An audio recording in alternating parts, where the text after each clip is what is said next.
नहीं, देखिए विनोद जी अभी जो बात कह रहे थे, मैं इस बात से सहमत हूँ कि कांग्रेस पार्टी का कैडर जो है वो एनर्जाइज, लेकिन कितना हुआ, उसका फर्क कितना पड़ेगा?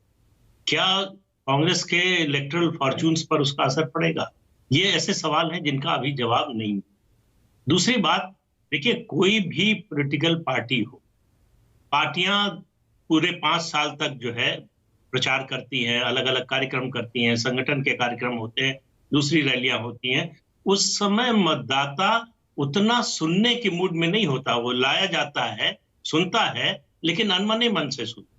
चुनाव एक ऐसा समय होता है जब मतदाता सुनने के लिए तैयार होता है नेता कि देखें क्या बोल रहा है, क्या वादा कर रहा है, क्या जो 5 साल अगर सत्ता दी है तो क्या किया है, उसके बारे में क्या बता रहा है, जो हमारा परसेप्शन है उसके अनुसार बोल रहा है कि उससे अलग बोल रहा है।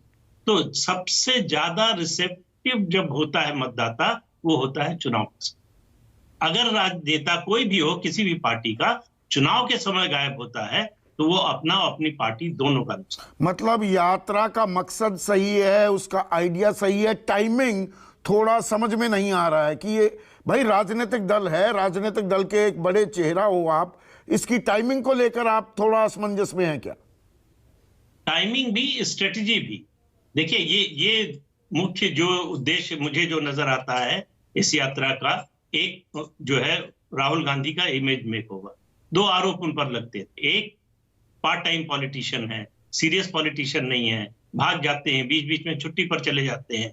दूसरा, वो जो पप्पू की इमेज बनाने की कोशिश उनके विरोधियों ने, खासतौर से बीजेपी ने की।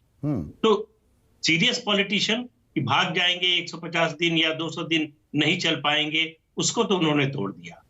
अगर अगर उस पर कायम रहते हैं तो निश्चित रूप से वो एक बड़ा परिवर्तन होगा कि वो पॉलिटिक्स को सीरियसली लेने लगे। उनके लिए अब पार्ट टाइम नहीं है पॉलिटिक्स। दूसरा, उनकी जो पप्पू वाली इमेज बनाने की कोशिश हुई, वो उनके बयानों से हुई। सवाल ये है कि उनमें कोई अंतर, कोई क्वालिटेटिव चेंज आया है क्या? मुझे बहुत ज्यादा चेंज नहीं लगता।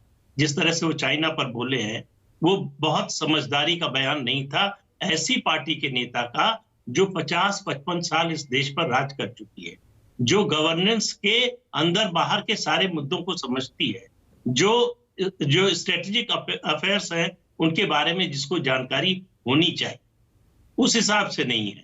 तो मतलब जो लूज बॉल का इंतजार बीजेपी वाले कर रहे थे, वो लूज बॉल ज्यादा नहीं दी, पर जो परसों का बयान है वो डेफिनेटली एक लूज बॉल के तौर पर इस्तेमाल हुआ है।